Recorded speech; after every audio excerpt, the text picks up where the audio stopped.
Good morning students. देखो हमने जो चैप्टर था मेजर लैंडफॉर्म स्टार्ट किया था, जिसमें वेदरिंग के बारे में पढ़ लिया, इरोजन पढ़ लिया था, और फिर मेजर लैंडफॉर्म में हमने रिवर्स को 3 पार्ट में डिवाइड किया था। जो फर्स्ट था upper course of river, upper course river को फिर हमने 3 पार्ट में डिवाइड किया। यहाँ पर I shape valley, U V shape valley और वाटरफॉल, हमने ये तीनों टॉपिक लास्ट क्लास में कवर कर लिए थे। देन आज हम पढ़ने वाले हैं रिवर का second part, the middle course of a river. The middle course of a river, page number है आपका 28। तो बुक निकाल के रखेंगे, ध्यान से इसको देखेंगे, रीडिंग करेंगे एक बार। In the middle course the river enter the plains. अब मिडिल कोर्स में जो रिवर्स है वो प्लेन एरिया में एंटर करती है। एज द ग्रेडियंट डिक्रीज, अब ग्रेडियंट क्या होता है, जो रिवर है उसकी जो ढलान है, रिवर ऊपर से फ्लो करती आ रही है, तो जो ढलान है, ग्रेडियंट है, धीरे धीरे क्या होता है वो कम हो जाता है। The flow of river slow down, और रिवर का जो फ्लो है, अब ढलान कम होगा तो रिवर का जो फ्लो है वो भी क्या हो जाएगा, कम हो जाएगा, डाउन हो जाएगा। सो डज द एनर्जी, और रिवर की जो एनर्जी है, वाटर की जो एनर्जी है वो भी क्या हो जाएगी, कम हो जाएगी। हुआ क्या, रिवर जो है मिडिल रिवर, हम मिडिल कोर्स की बात करें, मिडिल कोर्स की बात करें, मिडिल कोर्स में जब रिवर फ्लो करते हुए आती है वो प्लेन एरिया में आएगी, और प्लेन एरिया में आपका ग्रेडियंट डिक्रीज होगा। ग्रेडियंट डिक्रीज होगा तो रिवर की जो एनर्जी है वो भी क्या होगी, डिक्रीज होगी। The volume of water increase, लेकिन यहां पर होता क्या है कि रिवर का ग्रेडियंट डिक्रीज हुआ, एनर्जी कम हुई, लेकिन रिवर का जो वॉल्यूम है वो बढ़ जाता है। नदियां प्लेन एरिया में आने के बाद फैल जाती हैं। As the slope flatten, slope जो है फ्लैटन हो चुके हैं यहां पर आने के बाद, the river cut less into river beds, और रिवर्स अपने आप को कम डिवाइड करती हैं, बस वो एक लार्ज वॉल्यूम में आपके आगे बढ़ती चली जाती है, आगे बहती चली जाती हैं। इट वाइडन इट्स बैंक, और जो किनारे हैं नदियों के वो फैलते चले जाते हैं, यानी जितने बड़े बड़े मैदान होंगे उतने बड़े मैदानों में रिवर आपकी फैलती चली जाएगी, क्योंकि यहाँ पर आपका जो स्लोप है वो फ्लैट हो चुका है। स्लोप ज़्यादा फ्लैट मतलब हो चुका है, इसके कारण से रिवर के जो बैंक है वो भी आपके फैल जाते हैं। The main work of the river here to transport sediment, अब यहाँ पर रिवर्स का मेन काम क्या है, जो ऊपर से जो सोर्स से रॉक्स के जो सेडिमेंट्स लेके आई थी, जो रॉक्स को काटा था पानी ने, रिवर्स के वाटर ने काटा था, वो सेडिमेंट्स यहाँ पर लाने के बाद जो किनारे हैं रिवर्स के, उन किनारों पर वो सेडिमेंट्स को इकट्ठा कर देती है। अब हम इसमें पढ़ने वाले हैं मिडिल कोर्स ऑफ रिवर के अंदर, इसके भी 3 पार्ट है। The middle course, the river on the middle course develop some typical landform. अब यहाँ पर ये जो मिडिल कोर्स है इससे कुछ टिपिकल लैंडफॉर्म आपके बनने वाले हैं, जैसे फ्लड प्लेन बनते हैं, मिएंडर्स बनते हैं, और ऑक्सबो लेक। ये यहाँ पर 3 चीजें यहाँ पर हमारी, ये 3 मेजर टिपिकल लैंडफॉर्म ये मिडिल कोर्स ऑफ रिवर से हमारे बनते हैं, बनते हुए हमें दिखाई देते हैं। तो फर्स्ट है फ्लड प्लेन। अब फ्लड प्लेन क्या होता है, अ flood plain is the low flat area of land on the either side of river, यानी रिवर के किनारे वाला जो एरिया है, रिवर के किनारे वाला जो जमीन है, जो एरिया, प्लेन एरिया जो बना है किससे, रिवर की सेडिमेंट से, उसे बोलते हैं फ्लड प्लेन, यानी ऐसे एरिया जो कि बाढ़ आने, फ्लड आने से बने हैं, रिवर के वाटर के आने से बने हैं। Flood plain is the low flat area on the either side of river. It can be found in the middle course, और ये मिडिल कोर्स में देखने को मिलता है, but is more usually flood in the lower course, लेकिन lower course में flood plains हमें ज्यादा देखने को मिलते हैं। देन मिएंडर्स क्या होता है, बुलबुलैया बोलते हैं जनरली इसको। तो यहाँ पर as the gradient is almost flat, अब यहाँ पे जो ढलान बोल लो या ढलाव बोल लो, जो बिल्कुल कम हो जाता है। The movement of river become to and fro, तो रिवर क्या है, टू एंड फ्रो, आगे पीछे मूव करती रहती है, टू एंड फ्रो मूवमेंट होता है। तो यहाँ से इट डेवलप एस शेप मिएंडर, यानी कि यहां पर ये एस शेप मिएंडर बना लेती है। कैसे, एस शेप की फॉर्म में, यानी रिवर जो एस होता है ना, एस की जो शेप, उस शेप में फ्लो करने लग जाती है। Such meander occur the river can be describe as meandering river, और उस रिवर को क्या बोलेंगे, मिएंडरिंग रिवर बोलेंगे। यानी रिवर क्या कर रही है, जनरली आपकी जो फ्लो कर रही है वो इस तरह से ऐसे फ्लो करने लग गई है, ठीक है, तो इसको मिएंडरिंग रिवर आप बोल सकते हो। अगला आता है ऑक्सबो लेक। ऑक्सबो लेक क्या है, an oxbow lake is produce when a meander form almost a complete circle. अब ऑक्सबो लेक कब बनती है, जो मिएंडर है वो एक कंप्लीट सर्कल आपका बना लेता है, तब जाके हमारी ऑक्सबो लेक बनती है। क्या बनती है, ऑक्सबो लेक बनती है। An oxbow lake is produce when meander form almost a complete circle, यानी कुल मिला के जो शेप है वो ऑलमोस्ट पूरे सर्कल की तरह, मान लो जो रिवर फ्लो कर रही है वो ऐसे कि ये मतलब ऑलमोस्ट पूरा सर्कल आपका बनता जा रहा है, ठीक है। Sometime this narrow neck is cut by the river and is float straight, और ये जो नैरो नेक है इसका जो ये कट हो जाता है रिवर के कारण, the water flow the shorter route, और वाटर जो है वो शॉर्टर रूट से फ्लो करता है। मान लो यहाँ पर ये जब रिवर आपकी कट हो रही है तो यहाँ से ये जो मूवमेंट आ रहा है तो यहाँ से रिवर कट होकर सीधा यहाँ पर ऐसे फ्लो करने लग जाएगी, यानी अपनी जो डायरेक्शन थी आगे से, लेकिन यहाँ से रास्ता थोड़ा कट हो गया, कट होने के बाद रिवर डायरेक्टली यहाँ से वाटर आपका फ्लो करने लग जाता है। तो ये है oxbow lake. The meander loop filled with water converted into lake and is known as oxbow lake. और जो मिएंडर की लूप होती है, मिएंडर जो आपका बन रहा है यहाँ पर बुलबुलिया जो बन रही है, मिएंडर लूप, ये फिल्ड हो जाता है वाटर के, वाटर उसमें वाटर फिल हो जाता है आपका, और इसे बोलते हैं ऑक्सबो लेक। देन जो अगला है टॉपिक हमारा वो है the lower course of river, इसको हम नेक्स्ट क्लास में कवर करेंगे।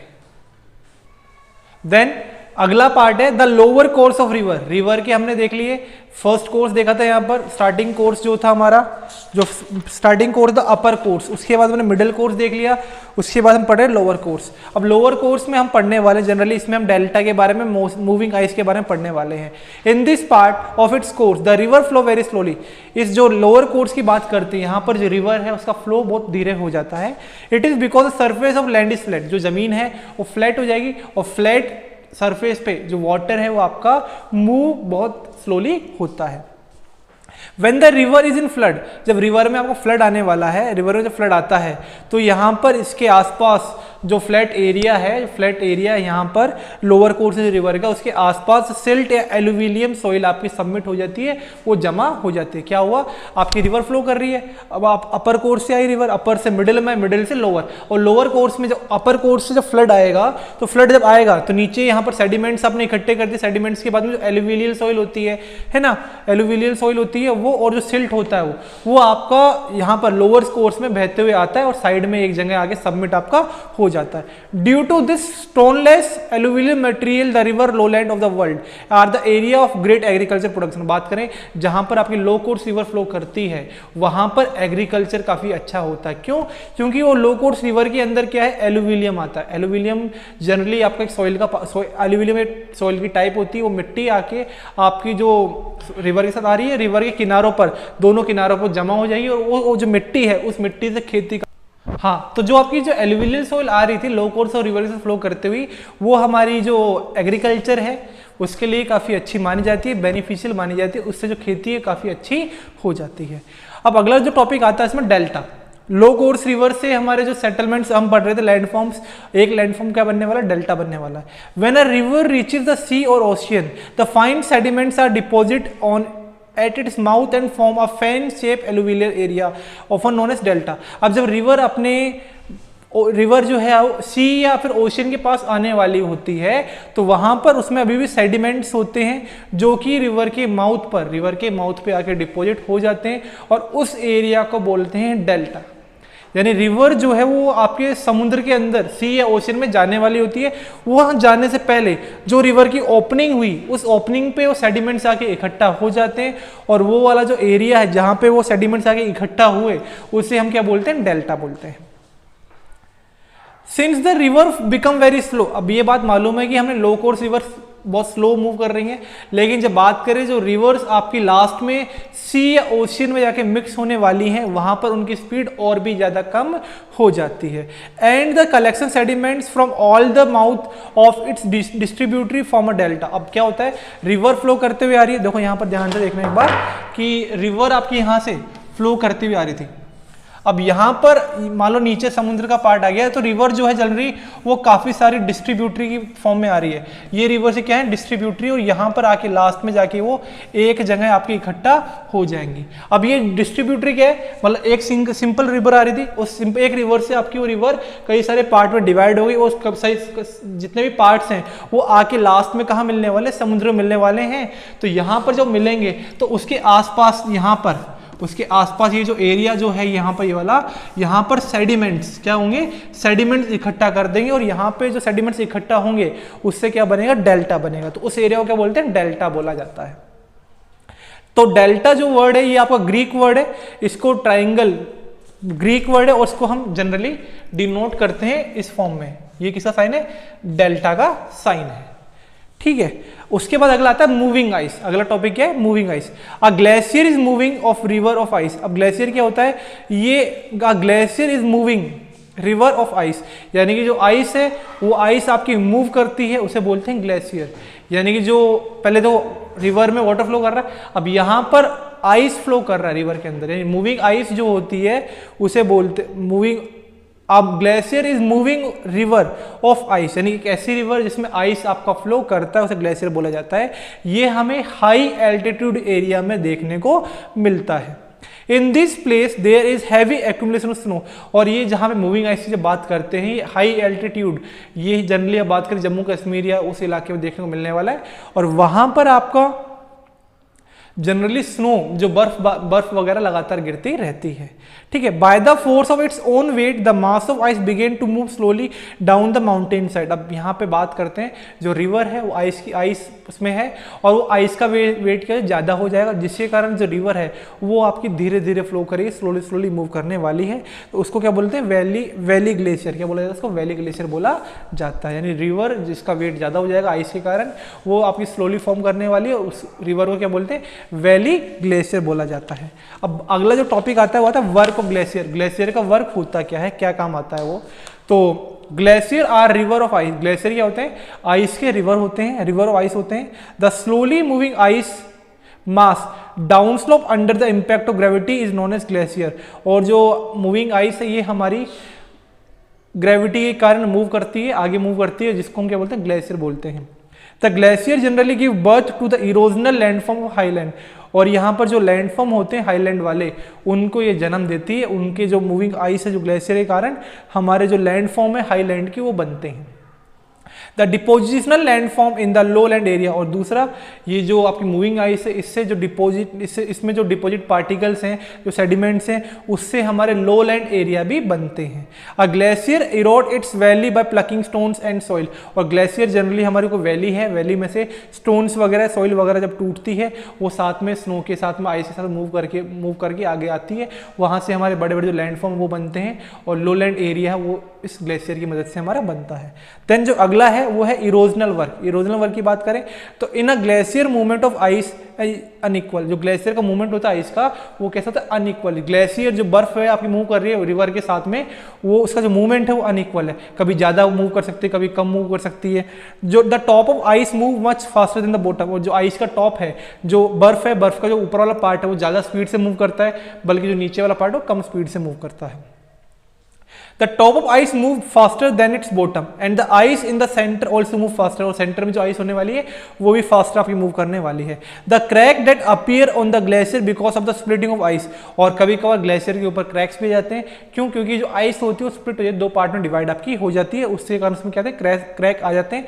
उसको क्या बोलते हैं? क्रीवेसिस को बोला जाता है, ठीक है। अगला जो टॉपिक आता है वो है सर्क्यू। अगला टॉपिक क्या है? सर्क्यू। सर्क्यू क्या होता है देख लेते हैं। A cirque is a arm chair shape depression with a steep black wall. अब सर्क्यू जनरली क्या होता है? देखो यहां पर, ये मान लो ये हमारा माउंटेन टाइप का एरिया है, और ये इस तरह से ऐसे आ रहा है, ठीक है। यहां पर जो आइस आपकी आइस यहां से आ रही थी, तो यहां पर आके इस तरह से यहाँ पे सबमिट हो जाएगी, यहाँ पे जमा हो जाएगी। अभी जो आइस है ये वाटर जनरली बोलो, ये वाटर बोलो इसको, ये जो वाटर है रिवर के साथ फ्लो करते हुए आ रहा है, ऊपर से आया, यहाँ से आया। अब यहाँ पर पहले से स्लोप है, यहाँ से पहले से क्या है? स्लोप है। तो ये वाटर जो है यहाँ से फर्दर ऊपर नहीं जा पा रहा, ऊपर नहीं जा पा रहा, तो इस वाटर को बोलते हैं सर्क्यू। क्या बोलते हैं? सर्क्यू इसको बोला जाता है। ये माउंटेन वाला पार्ट है, और ये वाला भी थोड़ा स्लोप वाला माउंटेन वाला पार्ट हो गया, या फिर लैंड मास बोल सकते हो इसको यहाँ पर। और यहाँ पर ये यहाँ से वाटर फ्लो करते हुए और यहाँ से ऊपर नहीं जा पा रहा है, तो इसे क्या बोलेंगे? सर्क्यू, ठीक है। तो यहाँ पर सर्कुलर और ओवल इन शेप कैसा होता है? ये सर्कुलर या ओवल शेप का होता है। जो इसकी वॉल होती हैं, ये जो वॉल है सर्क्यू की, ये वाली यहाँ पर ये जो वॉल है, ये जनरली आपकी ब्लैक होती हैं। कैसी होती है? ब्लैक होती हैं। It is form due down slope movement of glacier. Glacier के डाउन स्लोप मूवमेंट, ग्लेशियर जो है यहाँ से ग्लेशियर आता बहता हुआ, ग्लेशियर की आइस होती है मूविंग आइस, यहाँ से आती है और यहाँ पे आगे आपकी इकट्ठी हो जाती है, और क्या बनता है? सर्क्यू बनता है ये। The process of plucking operate on the back wall दस making in steep and the movement of ice abrade the floor to make it smooth, thus the depression is deepened into a steep horse shoe shape. अब यहाँ पर आगे क्या होगी, generally यहाँ पे आके जो आपका ग्लेशियर है यहाँ पे आकर वो आपका एक जगह इकट्ठा हो जाएगा और इसका जो कलर है वो ब्लैक व्हाइट होता है, आपका ऐसा ब्लैक एंड व्हाइट कलर इसका होता है। ठीक है, अगला जो टॉपिक है वो है हमारा डिपोजिशनल वर्क। इसमें हम मोराइन के बारे में पढ़ने वाले हैं। मोराइन क्या होता है, the material carried by glacier such as rocks big and small, यानी ऐसा मटेरियल जो ग्लेशियर आपका मूव करते हैं अपने साथ में, जिसमें आपकी बिग रॉक्स है, स्मॉल रॉक्स हैं, सैंड होता है, सिल्ट होता है, ये आपका डिपोजिट हो जाते हैं। This deposit form glacial moraine, और इससे क्या बनता है, हमारा ग्लेशियर मोराइन बनता है। यानी ग्लेशियर के साथ में अगर आपकी रॉक्स वगैरह सोल्ट सैंड या सिल्ट मूव करती है तो उससे हमें ग्लेशियल मोराइन मिलती है, ग्लेशियल मोराइन आपकी वो बना लेती है। These are the ridge and like depositional feature of glacial tills, और इसको ग्लेशियल टाइल भी बोला जाता है। जनरली होता है क्या, मान लो कि ये जो आपका मतलब ये